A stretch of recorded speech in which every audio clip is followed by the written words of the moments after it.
Oh, when we're live. Eddie was playing with sound effects there in the background. I don't know if you caught that in the beginning. Stop doing that.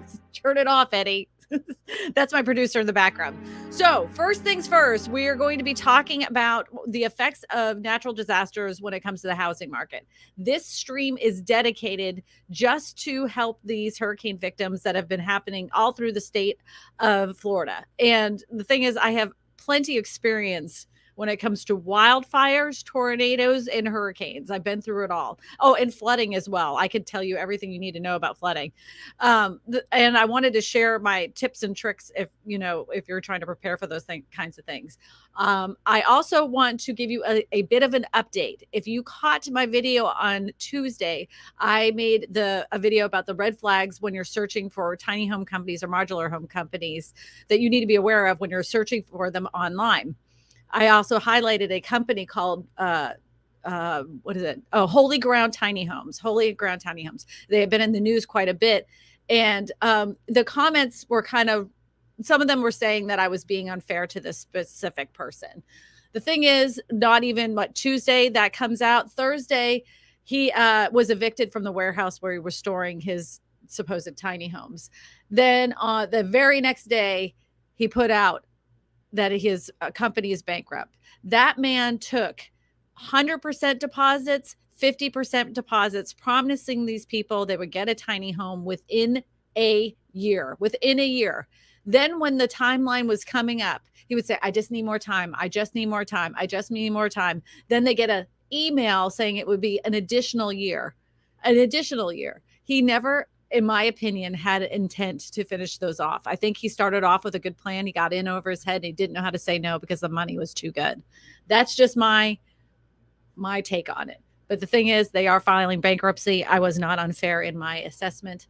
And I just wanted to put it out there for everybody. If you are involved with Holy Ground Tiny Homes and if you put down a deposit, please check with the Colorado District Attorney's Office. They want to hear from you. So without further ado, there was a lot of flooding that happened in the Orlando area. So we're bringing back Ken Pozak onto the stream to talk about the flooding that did happen in Orlando. And if anybody could, please donate. I have a link pinned at the top to that cause. This is called Wings of Compassion, and he's going to put it up on the screen. This is a nonprofit of a person that I know personally. So I know for a fact the money will go to the families in Florida in that Fort Myers area, because that's exactly where he lives. All of your donations are going to be attributed to it. It goes straight to the families. They've already found a family to one of the families they're going to be working with. They lost everything. They totally lost everything. And this man who was running this nonprofit actually gave them an RV to live in until they get up on their feet. So wow. I know. Hey, Ken Pozak, thank you so much. so good to see you. We made it. Well, where we live, we made it through, but gosh, not all of Orlando made it through. So it's been, it was kind of an interesting thing because you and I were talking about flood insurance and we were talking about all these things the last time I was on. And then here it comes, like one of the worst storms we've ever seen here in Florida. So yeah, pretty wild times. Yeah. Well, I lived in Orlando during Hurricane Charlie. And that was a pretty significant storm. And people that are clueless are totally clueless, because the next day after that went through, my boss was hammering my phone going, why aren't you coming into work? And I'm like, There's a tree at the end of the neighborhood. I can't get through. We don't have electricity. Well, electricity doesn't mean you can't get to work. I'm like, I can't drive my car around a tree. Yeah. And she was like, there's got to be another way. I'm like, I'm in a freaking, oh man, we're so stupid. But yeah, it's flooding is, to me, out of all the natural disasters, I mean, fires are bad, but you can get away from them. Flooding sneaks up on you, and it starts off just a little bit, and then all of a sudden, out of nowhere, it's feet of water. It's so much. And yeah, we had downtown Orlando. We have got this massive lake. It's called Lake Eola. It's kind of like the thing everybody knows in terms of our downtown area. And people were like, oh, it would have to come up like 20 feet to flood the downtown area. There's no way that it'll ever happen. And lo and behold, it flooded. And downtown Orlando was just was flooded for a little while. There are a lot of different older neighborhoods that couldn't take the storm water and the amount of water that we had dumping on us. And so you had all of these different places that just, had never flooded before, flooded this time around, which is very interesting to see. How many people would you say had flood insurance? Or would you say the majority of the people that were affected by this didn't have flood insurance in Orlando? I would say the downtown area because it's not prone to, nor do they recommend flood insurance. Those people are going to be out of luck. There's going to be a lot of people that are going to be devastated from this. We the area that I live in 2016, there was a no-named storm that sat over the top of Louisiana for 4 days, and it just dumped rain. They had flooding up there, but we were pretty much in the clear, right? Hmm. It fills up those canals, right? So as time went on, 2 days later, Baton Rouge was covered, like the whole interstate was covered. Parts of Livingston Parish, you couldn't see anything but the concrete. They have this concrete, like almost like a fence between the two lanes, and that's all you could see. And trucks were trying to get through it. Mm.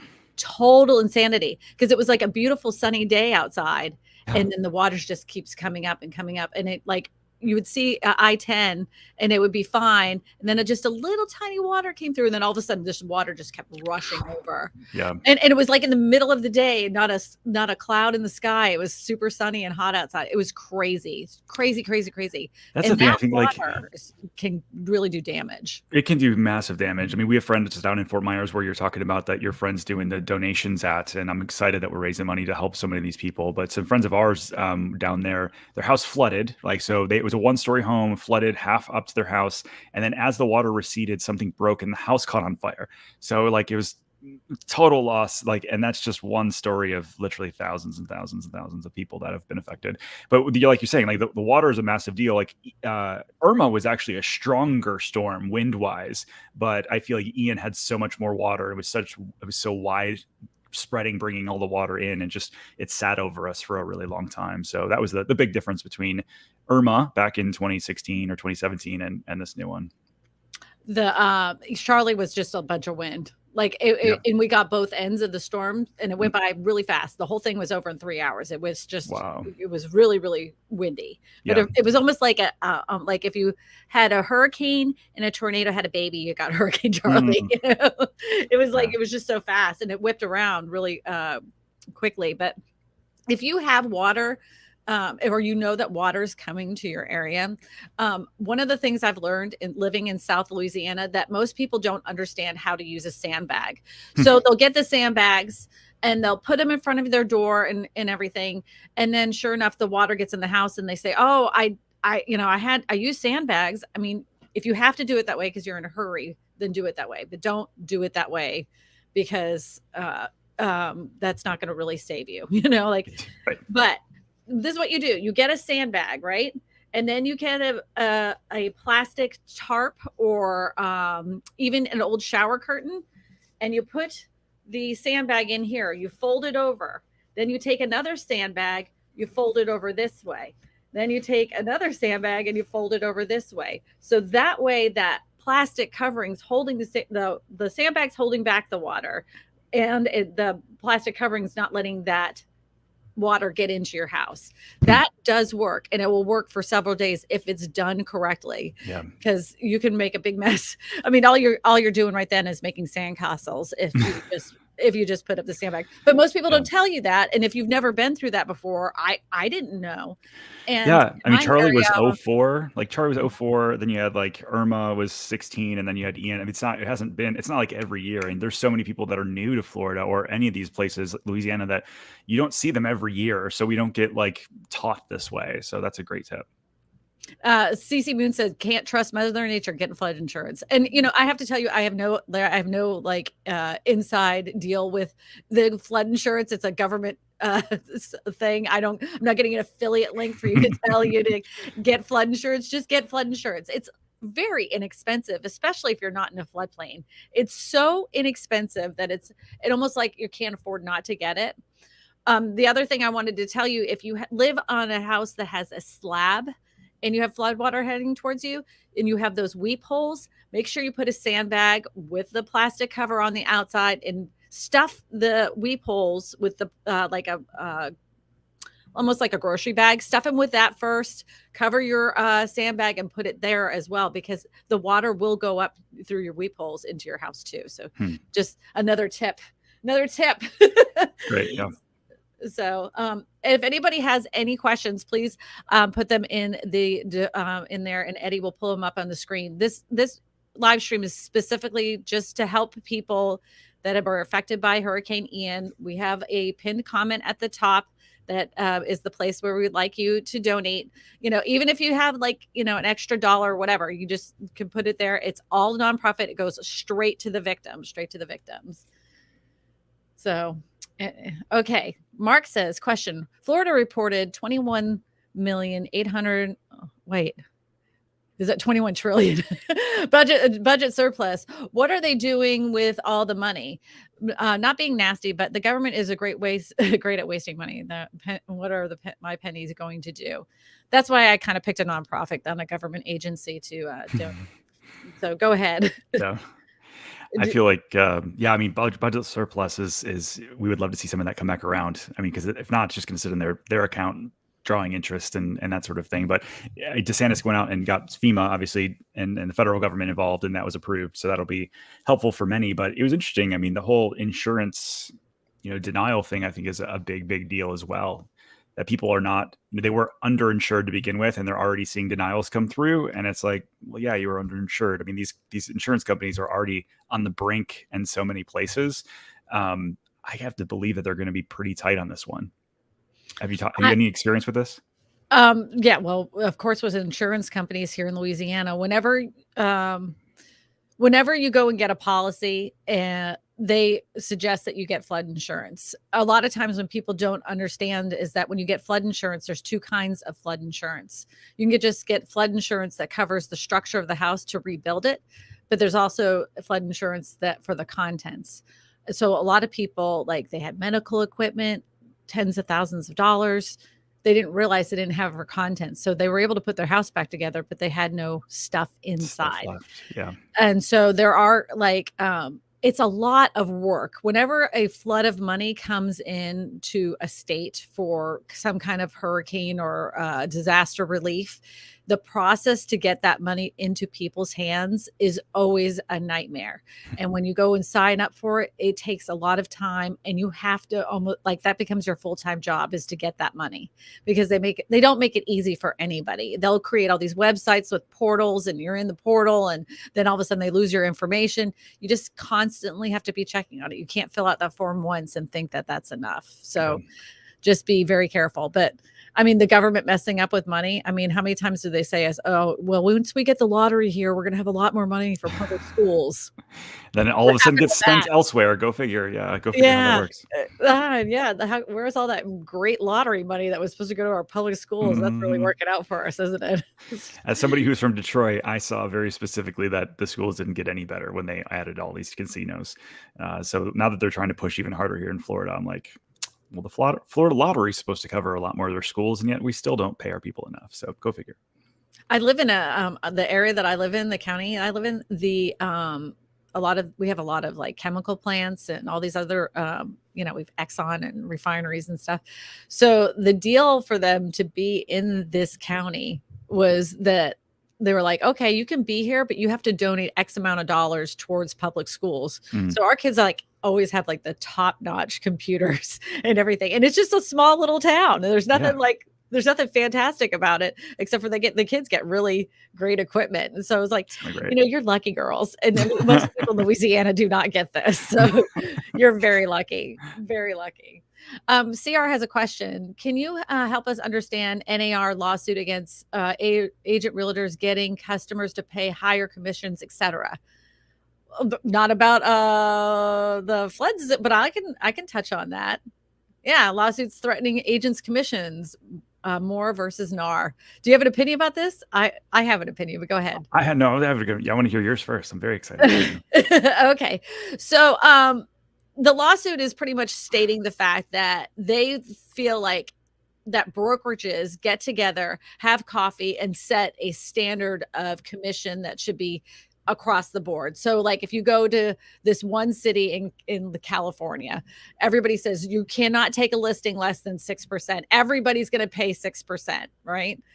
And the thing is that, I mean, in my area, that's not a thing. Like whenever I go to a listing appointment, the negotiation is between me and the client itself. Now your company can set up what they call policy, you know, like our policy is we do not list houses for less than like 2% or whatever. They can say that. But the thing is I'm an individual contractor for that specific company. And I personally could do whatever I want because it's my, in the long run, it is my money. It's my commission. So if I want to list a house at, you know, 2.5 or 2%, that's what I'm going to do. But there's always a, like, if you want it, you know, if you just want me to put it on the MLS and not do anything with it, then it costs you this much. If you want me to do a bunch of marketing, this is how much it costs. If you want me to, you know, market, make a video, go on television, have radio stations talking about your house, that's a different cost. Always your commissions are negotiable. Always. Always. And it'll be interesting how far this actually goes, because usually when people make these decisions on these things it's because they have a lack of understanding what actually goes on behind the scenes. So it'll be interesting to see how this case will pan out. What do you think?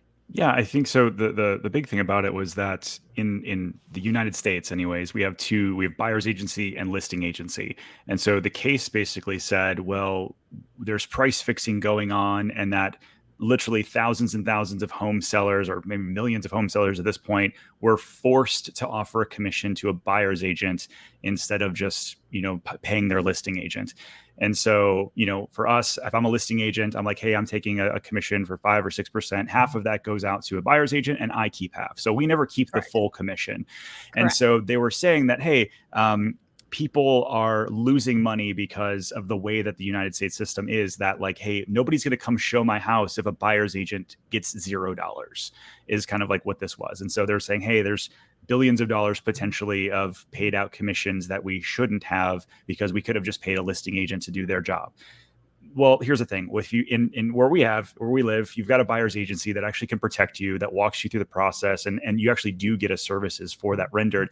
And so either way, you know, I think it's a good thing. I try to look at this absolutely objectively as possible. If buyer's agency went away, I would still be okay, because I feel like we were offering a lot of services, and we'd have to switch our model a little bit. We'd have to charge the buyer directly, or just only be a listing office or something like that. But that's really where it comes down to. I think it's like you alluded to, it's just some people that don't fully understand how this works. But the fact that it's made it so far up in the courts process, it's gotten a lot of people's attention. I think Keller Williams is part of it. Compass is part of it. I think maybe Remax is part of it. And so, yeah, there's some really big names that are tied up in all of this. So it'll be very interesting to see how it shakes out. Right. But the thing is they had it like this years ago, like when we were little, that basically the buyers were in a buyer beware situation. The listing agent was the agent of the house, and that's who got the commission on it. So the thing is this is why I do not do dual agency, because I believe that if you represent both sides of the transaction, you can't do it fairly. You end up inevitably, without even thinking about it, leaning towards one person's goals more than the others. When you have two separate agents with looking over the contract, one of them representing the buyer, one of them representing the seller, those individuals are going to represent them and fight for them, because that's their only thing they're trying to do, is represent their client the best way possible to save them the most amount of money. Yep. But when they represent both, then they have they don't mean to. They try to stay neutral. I would say the majority of them, but inevitably somebody got a better deal because like the agent liked that one better. You know what I'm saying? Yeah, that's 100% right. Yeah, the agents protects that. That's why you have buyer's agents, you know? Yeah. And it's you're right. So I know, like, I've got a lot of friends and clients that live in the UK, and when they sell homes with us here in Florida, they're always very much so like, well, wait a minute, I have to pay the buyer's agent and you? And I'm like, well, yeah, that's how it works here. There's two agents involved. And they're like, oh, well, over in the UK, it's all just the listing agent. That's it. And so they're always working for the seller's best interest. And it's buyer beware. And it's just a different model. Yeah, it used to be that way here. That was the thing. If anybody was wondering what I was doing, my feet are freezing. So I have these little sandals and I have to put them on because my feet are so cold. I feel numb. Yeah, but that's what it is. That's exactly what it is. And I have that our real estate associations, that even the National Association of Realtors, Realtors, not realtors. realtors, not realtors, they donate their time and a lot of money to a lot of charities, especially ones that rebuild homes. So I know the real estate agents even say, well, what do they even do? Well, look it up. They do a lot. Yeah. Look it up. So Don wants to know, how does one get flood insurance? I know the answer, but you can go ahead if you want. I mean, yeah, you call your homeowner's insurance company and say that you wanted to add it on, and they're going to look up and see, are you in a flood zone, and what do you want covered? So much like Kristina mentioned earlier, there's different levels of flood insurance. There's going to be replacement of your home, but then there's also the contents of your home. And so if you're somebody that has a lot of stuff in their house, you're going to want to look at both, I think. Now, I know some people in the comments, and even Kristina, you mentioned it was pretty cheap. In Florida, flood insurance is probably going to cost you $150 to $200 a month in some areas. So it could double your homeowner's insurance cost. But I've seen other parts of the country, even on the coasts, where it's $500-$600 a year, which is pennies. But if you're thinking about a total loss or massive flood in your area, like, it's going to be worth it, I think, in the long run. And like, if you're saying like, $500-$600, that's on the low end here. I'm not in a flood zone. I'm not in a floodplain. I'm not even near water. And my flood insurance is over $600. Is it really? Yes. So you're saying a cheap. So even if it was a few $1,000s a year, you feel like, hey, listen, even that one-time event in my life, even I paid $40,000 or $50,000 in, it paid for itself. So I'm good. Is that kind of your thought process? Here in Louisiana. Yeah. Absolutely. Absolutely. But even but when you live in areas like Florida where it's $150 a year, like, why wouldn't you get it? Yeah, I mean, it's a month. Yeah. No, ours a year is about $600. Oh, wow. Yeah, no. Yeah. And you have to pay it up front. Like, you can't, like, flood insurance, you can't do it over time unless you're in a floodplain and it's on your mortgage. But if you're getting a flood policy, you have to pay everything up front for the year. Yeah, we're here in Orlando. So right after our last live together, you were like, it's cheap, just go at it. I'm like, yeah, I probably should, especially with a hurricane coming down and everything. I mean, I probably should go check it out. And they quoted me an extra $1,400 a year. So, and we don't live in we didn't get flooded at all. We live in such a high area. There's not a floodplain to anywhere near me, but that's Florida at this point. $1,400 a year? Mm-hmm. Wow. Additional to what we already pay, which is about $1,600 a year. So that would be $2,000. So like over almost $3,000 to add flood total. Yeah. That's crazy. Like, ours is $600 and I live in Louisiana, but I mean, like, if you get like closer to the river, there's people that live on little tiny houses, just little, and they're like $6,500 a year. Wow. And a lot of people that they get grandfathered in, so they don't have to pay that $6,500. But when they go to sell it, it becomes a total nightmare because no one wants to buy it because it's $6,500 a year. If you've never flooded and you hadn't flooded in the last 50 to 60 years or something like that, they can do something where they Loma it out because it's obviously not in the dangerous zone anymore. Sure. So if that's something like you're in a flood area and it's never flooded and they're quoting you this, see if you can have your home Loma'd out and still get flood insurance. Just FYI, just a little bit. Yeah, it is good. Oh, another thing too, if you do have flood water that comes into your house, the first thing you need to do is take pictures of everything that happens to your house, like every single thing. And do not let it sit there. Don't let the flood water sit on that drywall to end up climbing up the walls, because it will. Water it's like a sponge. You put a sponge in water and it slowly starts going up. That's what's going to happen with your insulation and everything else. Once the water drains out, cut out your drywall, as ugly as it is. And I know you're upset about it. Make sure your electricity is off so you don't electrocute yourself, and start cutting out all that drywall and all that insulation so it doesn't get wicked up into more insulation and higher up in through your house. Because that mold, man, it will do some damage, and it's quick, very quick. The mold levels will just go up really fast. Andre said, Andrea. Audrey. Sorry. Sorry, but what do you mean when weep holes in concrete slab? I'm in Florida and it was supposed to hit us, but then went west, went to prepare for, I want to be prepared for going forward. Okay. Eddie, thank you so much. He's so good. You see, in the foundation wall right there, you see these little, like, it looks like little holes, gaps between the masonry right there where the brick is. Those are weep holes because you have like a vapor barrier between your framing and the brick.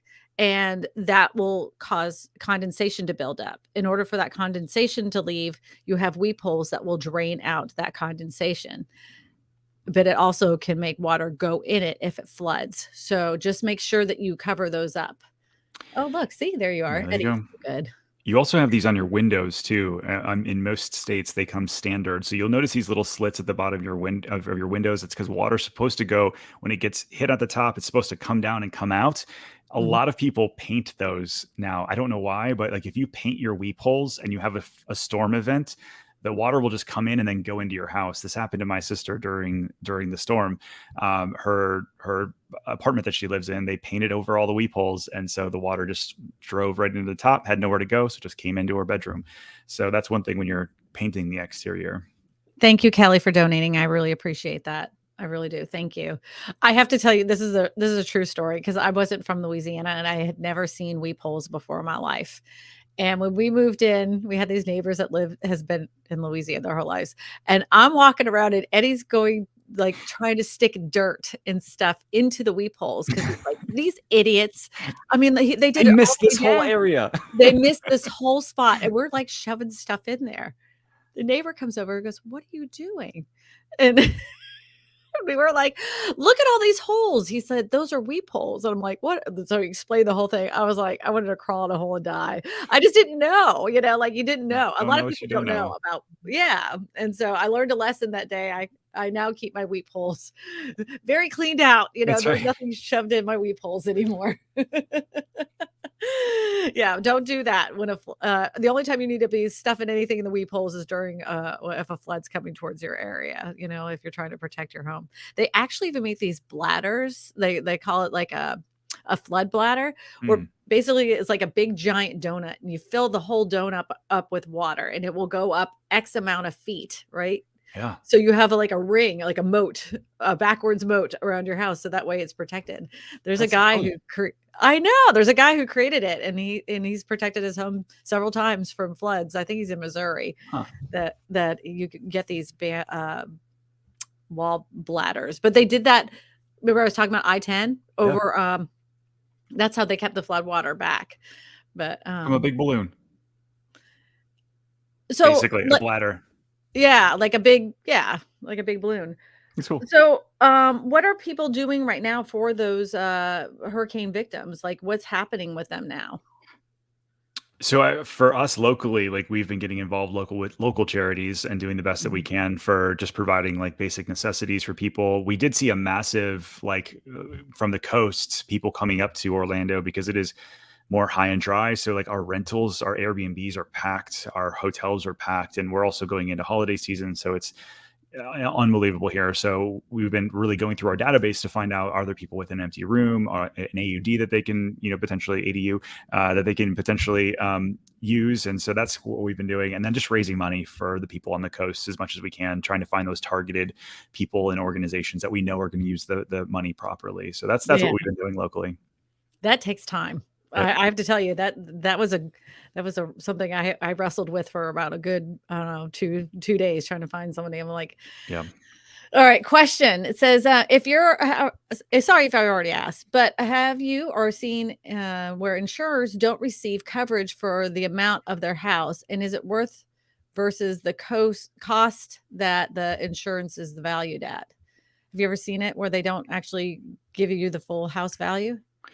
I haven't, but I had an insurance person on right after Ian came through, and he was like, Mhm. "Listen, if you're having a problem with your adjuster, like he was from State Farm, and he said we hire our own adjusters, but if you don't believe that they're coming in with the number of damage it's actually going to replace that, I think that's where a lot of people get caught up. Like if you got $200,000 in damage, but you know."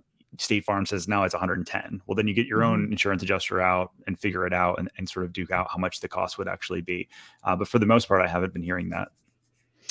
One of the thing that happened here is that some people, they did have the contents insurance, but they had to prove the fact that they, first of all, owned that item. They had to show some kind of receipt of the value of it when they purchased it. Like how many, there's so much stuff that you do not keep a receipt of. I mean, like I don't remember keeping the receipt for my computer and stuff. But if you purchased it at places like Amazon or Best Buy, they actually have those in their computer. So just FYI, if that's one of those things, but they can become a real big hassle. But I mean, all the way down to like the pots and pans that you've had in your family for 100 years, like, those cast iron pans. How are you going to replace that? You don't have any kind of proof that that was ever in your possession, and you can't use it because it's been covered in flood water and stuff. There's so many things that you just can't be replacing. Oops, what happened? Uh-oh. Why did my camera go off? Am I here? You're here. I see you. I see. I hear you. I don't see you. Oh. Well, hello. This is Kristina Smallhorn. Hey. I'm coming back. I don't know what happened. I'll put on my other camera. I didn't mean to do that. Eddie put that picture up, by the way. That's not me. I was like, is there something we should know? Do you have is this your alter ego? No, it's not. Hold on. What is going on? What is going on? Oh, well.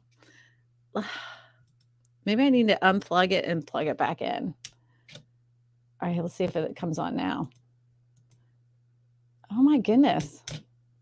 Can you still hear me? We can still hear you loud and clear. Oh, this is so weird. I have 2 cameras and both of them are not working. It must be my bad computer. I need to get a hold of Best Buy. That's what that is. Make sure you have a receipt. That's what we just learned. Yeah, you learned how you have a receipt. But while I'm trying to fix this camera, if you like, now that we're all talking about it and it's fresh on your mind, start going around your house and taking pictures and videos and catalog those things in a spreadsheet. Like, get it all together, it's always helpful, even with a fire, flood, whatever. Yeah. I just went through this having a content policy done for my house because one of the things I do is I got a lot of collectibles, and it just, as you can see in my background, this is my thing. And so I was like, hey, can I get a blanket? Oh, there you go. We see you. A blanket policy. And they're like, well, we need receipts, and they were kind of going through all of these different things just to be able to get this insurance. So I think it's a good thing just to have. I think it's wise.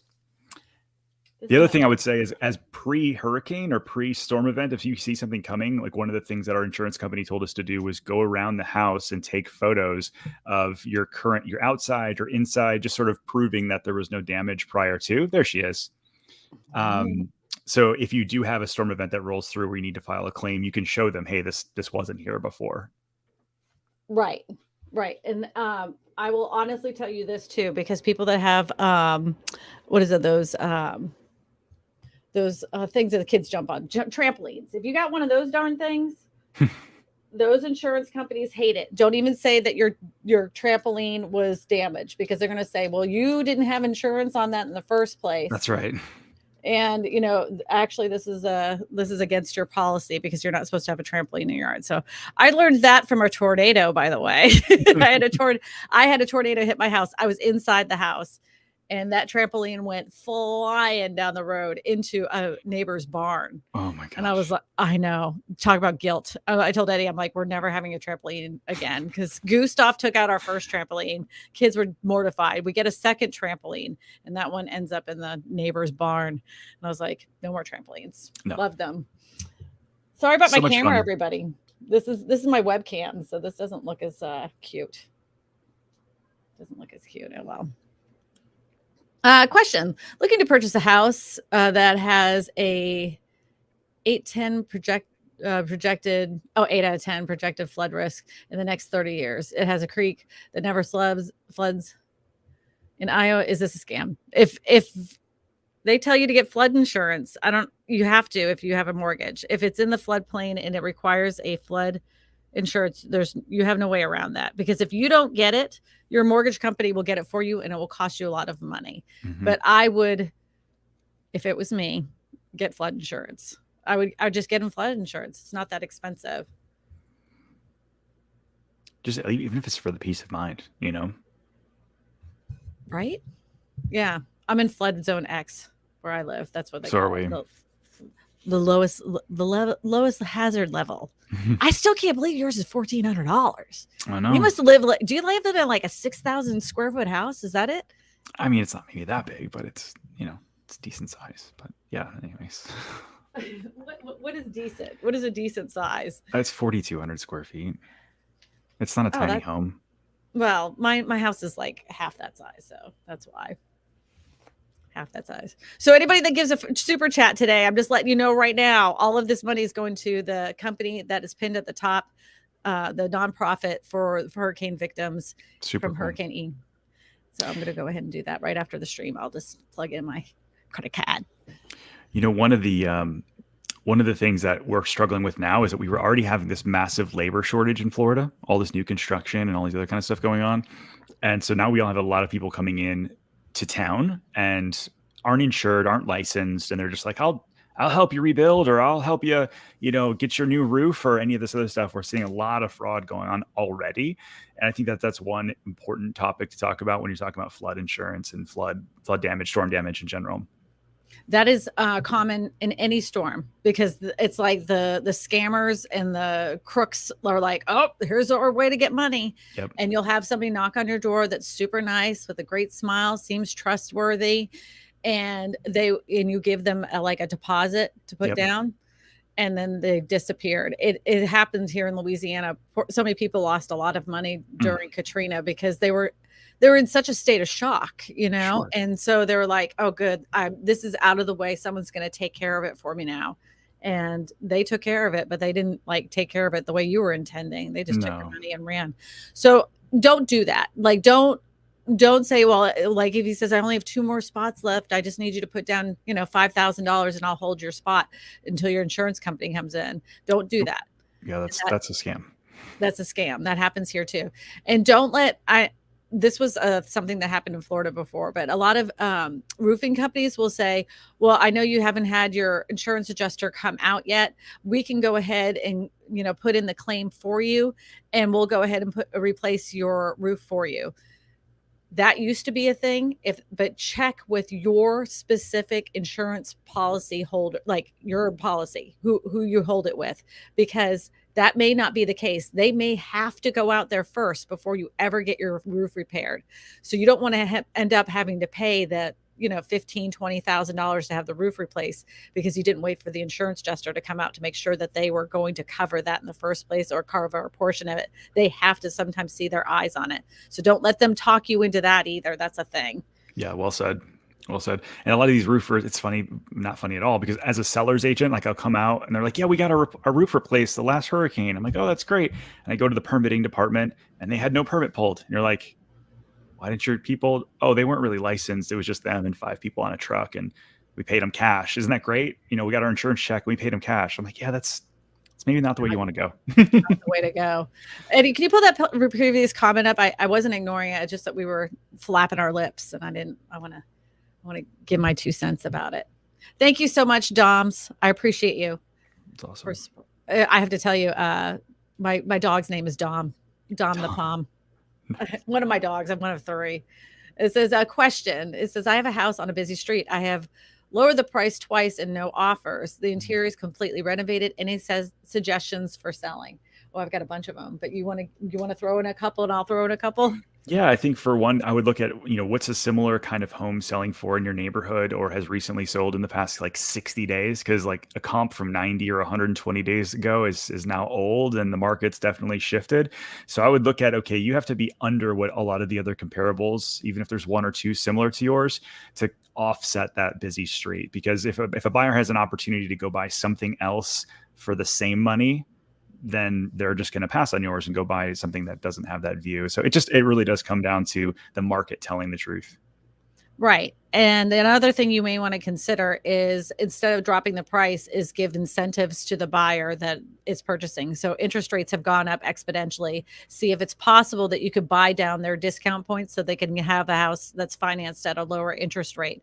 It is appealing to a lot of buyers because, to having a payment that it was like another $100 to $200 less because you bought down the points makes them feel a lot better, because that's all they really care about. At the bottom line is, this is how much I have to pay every single month.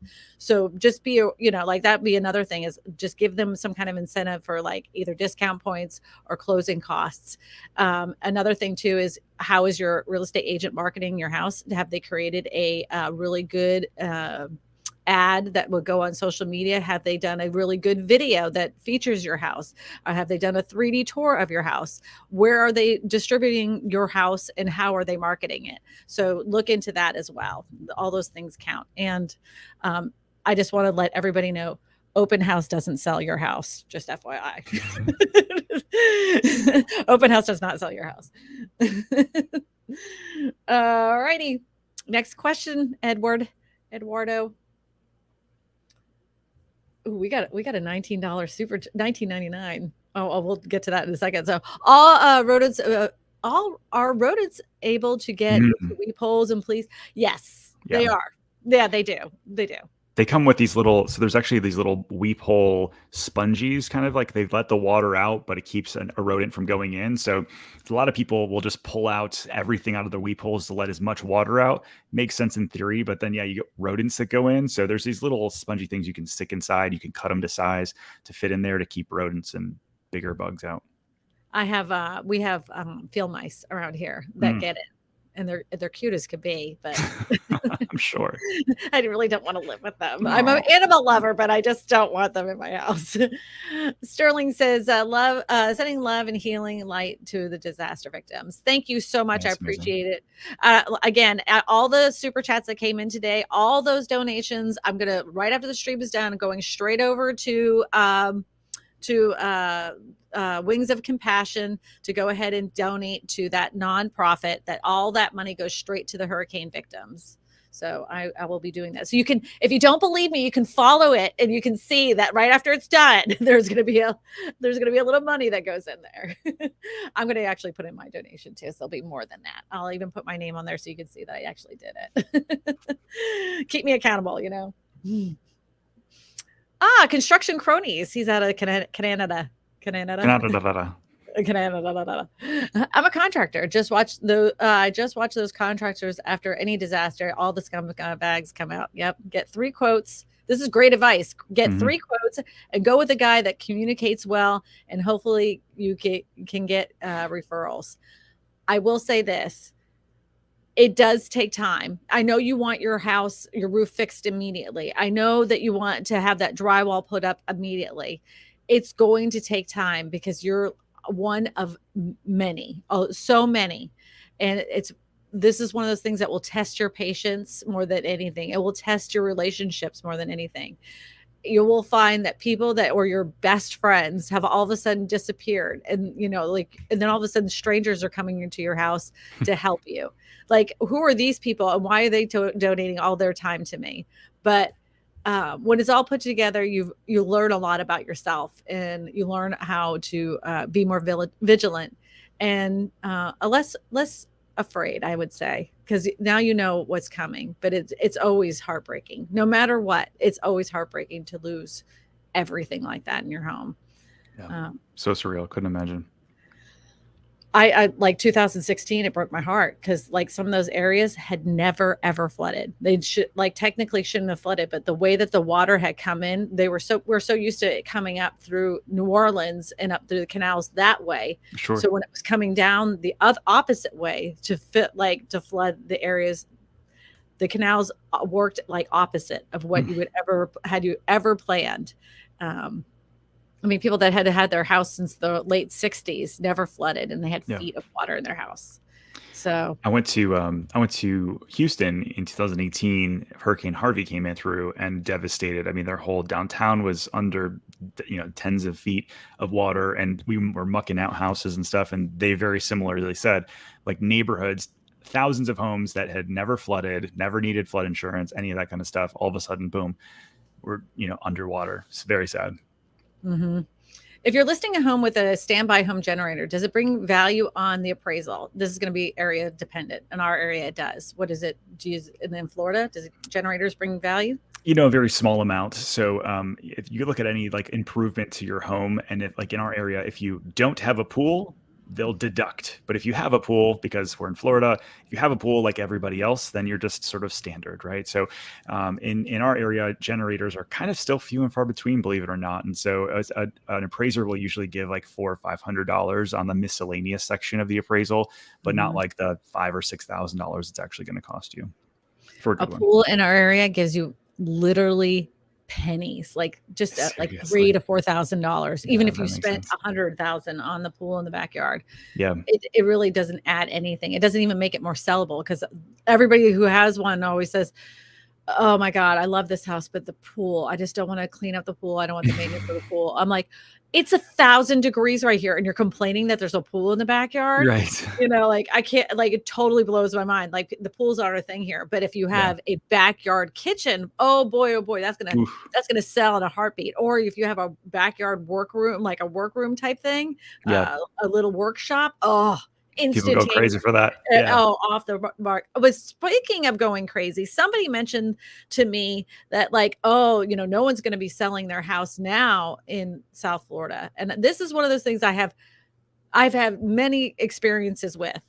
The housing market after a storm like this goes crazy because people get their checks, and some of them, our houses are completely totaled. The insurance company comes in, your house was valued at $450,000. The contents of your house was valued at X amount. It's a complete wash and total. We don't want you to rebuild. Here's a check. Go buy yourself another house. So that housing market goes crazy. The whole reason I live where I live is because after Katrina, those people got their checks in New Orleans and they bought houses cash up here. It always goes crazy. Oh, look, Eddie, he's so good. So good. Yeah. For Florida real estate that survived Hurricane Ian, a price bump awaits. That's what happens. Yep. See, Isn't this is what crazy. But somebody mentioned, go ahead. Go ahead. You go ahead. No, I was gonna say, somebody in the comments mentioned, like, if I got my check and my house was a total loss, I'm not sure if I would rebuild in that same space. And I've been thinking that a lot lately. Like, if I lived right on the Gulf and my house was wiped away, would I rebuild in that same space? And I think the majority of people would say yes. But I'm on the fence. What about you? I've seen it. What happened to people? They were such in shock here after Katrina. Like, they were like, we can't ever go back. Like, that will never feel like home again. And then time heals all wounds. Yeah. And so they took that check, they bought that house cash. And then they're like, I miss home. Things are starting to get back to normal. I think we're going to be okay. And then they go back home. I personally, if this whole thing all of a sudden turned into a lake for 2 days, or in some areas around here, it was almost 3 months before the water drained out.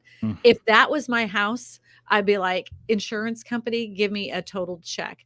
But this is the thing that people have to be aware of. Most of the time, the insurance companies do not want to total your house. If there is any way they can fix it and put it back together and leave it exactly where it's at, that's what they're going to do. Even houses that have been underwater for 3 months, if the water didn't go all the way over the top of the roof, they're gonna tell you it can be repaired, especially if it's never flooded there before. Because according to them, it can be put back together.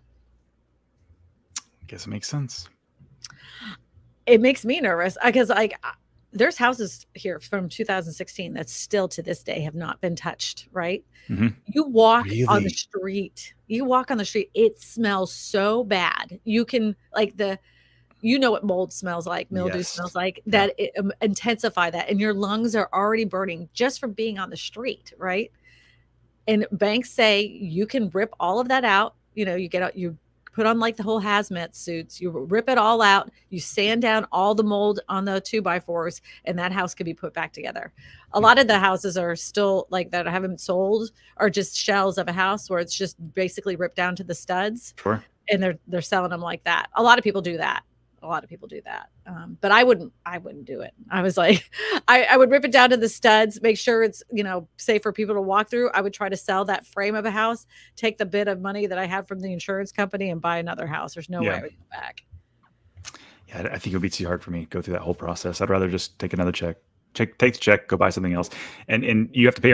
If you have a mortgage on the house, right? That's one thing. That's a lot of Floridians have paid off homes. They've come down here, paid cash, but there's plenty of people that have a mortgage to pay off as well, and so that's the other stick in the situation. I know Now you can get loans to rebuild your house, or if you're buying a house, you found a house in the area that has been damaged and it's down to the studs. You can get there's even FHA construction loans, new construction loans. Talk to your lender about that. If you're looking at a house and you're trying to find an affordable housing option and you see this, don't be afraid by it. It actually can be quite a benefit to you to get yourself a really nice house that just needed some work. A lot more work than a lot of people are willing to put in. But if you have the time to do it, I would, it's something to consider. Yeah, especially in this market. Yep. Where am I going to go? Floridians hit by Hurricane Ian in a housing crisis. Oh, there's another one. Eddie wants to show us something. He says, Hurricane Ian destroyed many of the neighbors' homes and apartments in Central Florida. Many people now are in need of somewhere else to live as they can find a new one. Some of the prospective renters told West News that can equate to high prices and pressure. It's a constant and current housing market and rental market. Just how influx of renters in the storm damaged parts of Florida may affect the market, not yet certain, according to the researchers at Schimberg Center of Studies. I do want to say this. So if you're looking for a place to live, don't just look, in your regular MLS and stuff like that. A lot of people during our past storms and everything went to Facebook. Do not, for the love of Pete, give anybody any money up front at all. Yeah. Don't give them any kind of deposit.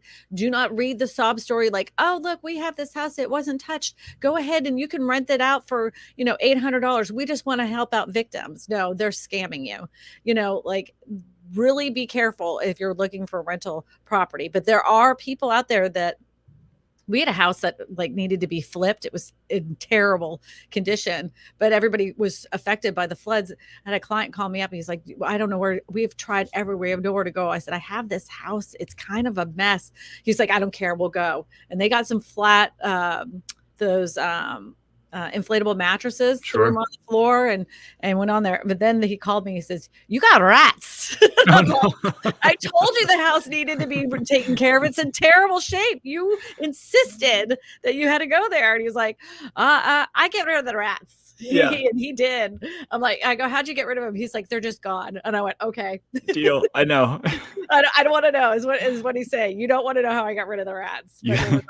The mice are gone, but now you have cats. So well, no, the rats that are over there, because there's a restaurant, are this big. They're as big as a cat. They're my gosh. Huge. And they live up in the trees because we have that Spanish moss, and they just love that Spanish moss, and they'll make a whole little nest out of it. And then when it gets a little rainy, they just love jumping on the roof and getting into that house. Oh my gosh. I know we don't have the problem now, but that was what was going on. Thomas says, question, if I cannot sell soon, should I rent out my house on a busy street? I can rent for about $3,000 to $3,200 a month. List price now is $619,000.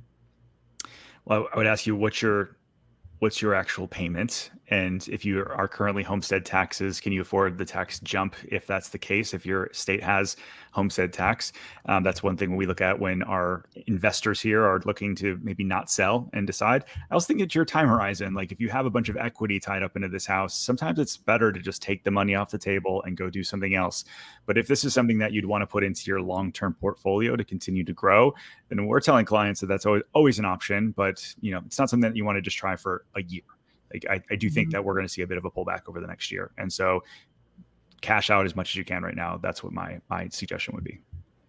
if you can hold on to both properties, take out a HELOC or whatever it is, home equity line of credit, refi, whatever you need to, and buy a second house. The only problem is like interest rates are so crap now. So Yeah. you got to weigh out your options, see what your prices are, take out a spreadsheet. But if it's something that you can afford to do and rent it out, that's definitely an option. But just remember, renters don't take care of a property the way that you take care of your property. So be aware of that. Yeah, this is true. Not all renters. Don't come after me, because I know you're being like, I rent a house and I take better care of it. I know. I'm just saying. We own 4 rental properties, and 2 of them have been immaculately taken care of. Like grandma's house, just so perfect, and the other ones are just a constant nightmare of turnover. So you got to know what you're getting into. Yeah, I the one with the rats has always been it's been fine now. It's been fine now, but we've had some doozies go in there. Kristina, how do those cute mice look in the cat's mouth? How is Marcel doing? I have a cat named Marcel. Marcel has moved out with my daughter off to college. Marcel's having the best life ever. He's fine, but our cats, they go after bugs really well. Like we have this one cat that will jump on the ceiling to grab a bug, which is pretty cool. If they came in with a little mouse, I would be like, you did a good job. I'm fine with that. They don't go outside. So if they found a mouse in the house and brought it to me, I'd be like, good job, man. Thank you. Because the mice like chewing on wires. They're cute, but they're kind of a parasite to your house. Yeah. So if you haven't yet, and you're like thinking, well, this isn't going to happen in my area. We don't have floods. We don't have hurricanes. We don't have tornadoes. The thing is, Mother Nature doesn't care if you've never had it before, right? Check your insurance policies and see if you have everything you need to. Talk to your insurance agent and see, what is the risk for your house. And it doesn't hurt to up your insurance anytime.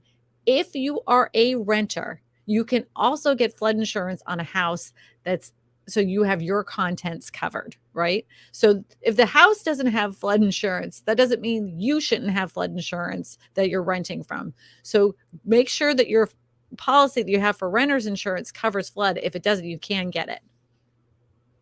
Learned that too. It's good. I know. Question. I owe $35,000 on my house. Wow. With a 3.375 interest rate, with 8% plus inflation. Is it foolish to pay it off? What do you think? Is it his personal house? I think, your personal house is an asset. It's not so much an investment property. And so I would say that you could probably use your money elsewhere to go invest and make some more money. And so that would be my suggestion. 3.375 is very cheap money that I don't think we're going to see again in our lifetimes. So I would hang on to that mortgage. What in our lifetimes, I keep saying we'll never see interest rates that we've seen as low as they have been in my lifetime.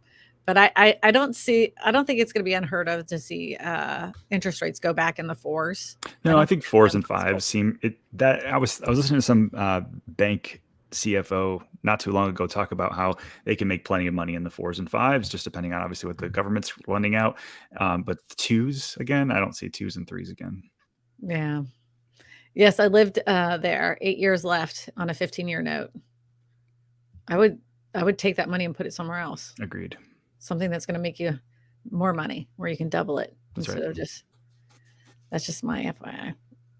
Thomas has a question. Thanks for your comments on the house on the busy street. It is paid off. I have experience renting in the past 12 years, torn whether to rent it or not. Make a pros and cons list. That's what I would tell you. Like, add your pros and cons together. If you have a partner that you have purchased this house with, have them do a pros and cons list and do it in separate rooms. Do not discuss it. Do not talk about each other, because you don't want to convince each other and talk you into stuff. You want to hear what they really think, right? And then once you got your pros and cons list together, then that's when you have the discussion. That's when you talk. Yeah. So you get a clear understanding of where you guys both are at. But I'm always a big fan of holding onto properties and renting them out and not holding them on as assets. But if you can't do that, or it's going to cause you financial hardship, then I would not. Yeah, perfectly said. Thank you. Thank you, Ted. You can argue with me at any time. You can always say No, you're no, I wrong. think it's great. I was like, one of the things I teach, especially my team or my clients, I wish I held on to every home that I ever bought. Like I'd be retired by now, if I wouldn't have just constantly been selling off. And so I'm a big fan of keeping all the real estate that you own. If that's your gig, but not everybody, that's not their gig. If they're going to take that $600,000 on a paid off house and you've got something else you can do to get a better return or maybe more in your wheelhouse, then maybe you do that. So I love the pros and cons list. Yeah. I will say the smartest thing I ever did was sell off my house in Orlando, take that money and buy a house here. I will say that Yeah, well, because it took that guy almost 14 years to get the equity back in that house that he purchased it for. 14 years. It's a long time. It was a long time. So I feel very justified not keeping that house. Julie says, my cat brought me shrimp, but splitting one shrimp between 3 people was tough. Yeah. Yeah. Yes. My cat, the only thing that my cat delivers me is when she's eaten too much, she wants to let me know and just lets it all out and says, and then she looks at me like, sorry, I ate too fast. I'm like, that's okay. Pick it all up.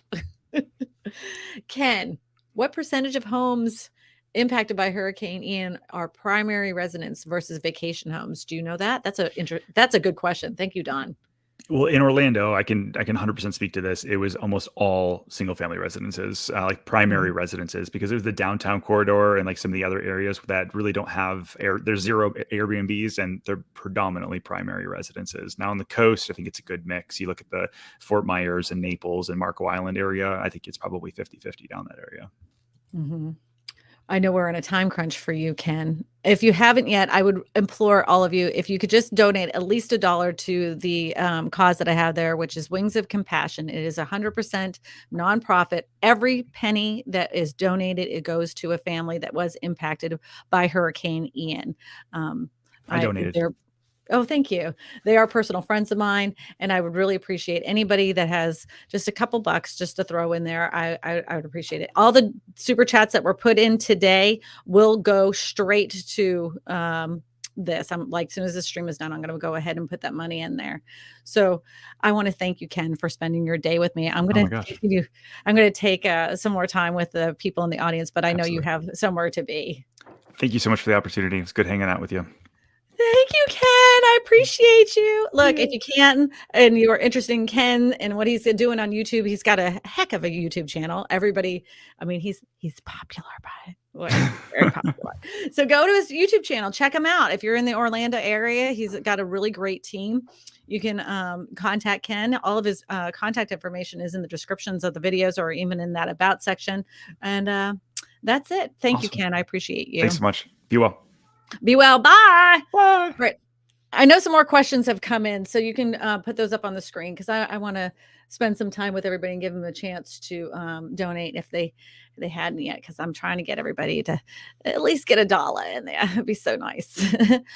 Thomas says, any opinion about Opportunity Zone Trust investment? Opportunity Zone Trust investment? Honestly, Thomas, I would be lying off my pants if I told you I knew anything about Opportunity Zone Trust investment. I do not know. No, I don't know anything about it. I don't have an opinion because I don't know anything about it. I can't know everything. I wish I did. I wish I did. I wish I did. Da, da, da, da, da, da. Eddie got another question for me. Eddie's getting it up. If anybody doesn't know, whenever I say Eddie's the guy that pulls the questions up on the screen. He's also Kristina Smallhorn's main squeeze. She's the one I kiss. He's the one I kiss at night. I just give him a little kiss at night before he goes to bed. And he's such a good producer. Did we not have any more questions? Were we done, Edward?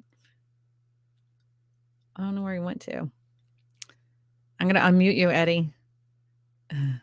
Oh, I can't unmute him because he says the guest has chosen to mute themselves. I hope he's okay. We do not have any other questions. Oh, we do not have any other questions. I was looking for your investment zone trust. Oh, yeah, that is a new term for me, and I'm gonna look it up because I love like you guys teach me a lot of stuff on these streams too. Because I was like, oh, I didn't know that. Let me check that out, and then I find out a little bit more. And sometimes it's just called something else in my state, and that's why I didn't have an information on it. But other times I may not even know.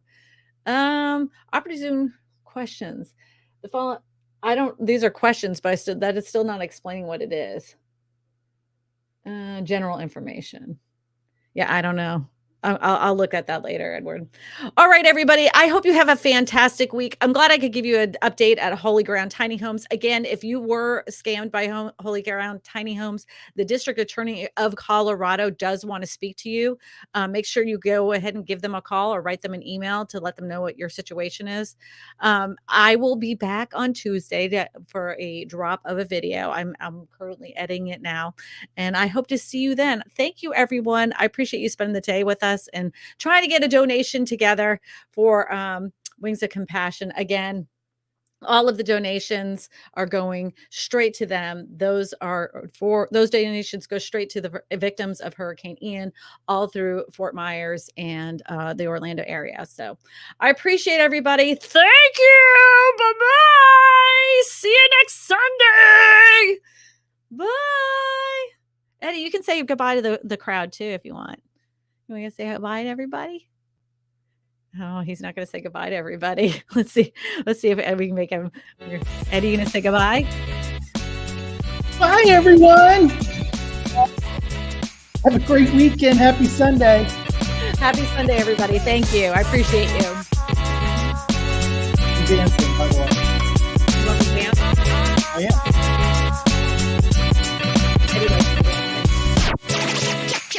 Donate. Get that number up. 200. Yeah, that'd be awesome if we get over 3,000 today. Get a 300 counting.